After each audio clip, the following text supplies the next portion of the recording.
তাই হাদিস শরীফ।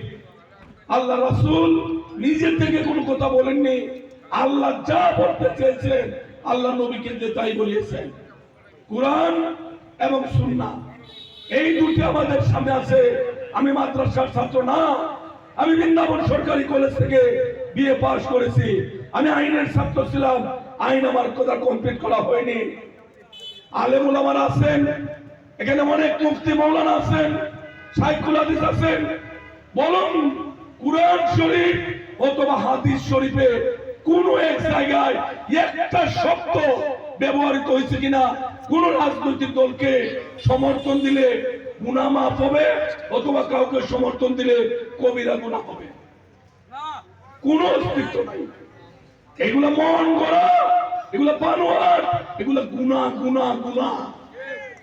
মানুষকে বিভ্রান্ত করার জন্য দেশের আইন এগুলাকে নিরুৎসাহিত করছে।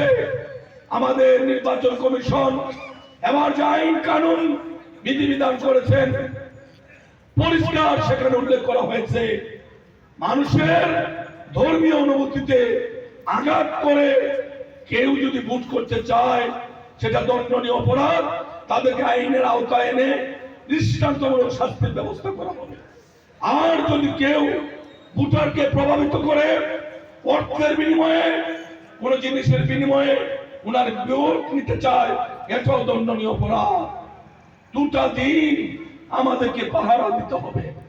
আমাদের ভোট যদি কেউ কিনতে আসে তাকে ধরে পুলিশের গাড়িতে তুলে দিতে হবে। আর যদি কেউ হেজাব লাগায় আমাদের মায়েদেরকে গিয়ে কুনাকুনি জান্নাতের রাস্তা দেখায় তাকেও পুলিশে দিতে হবে।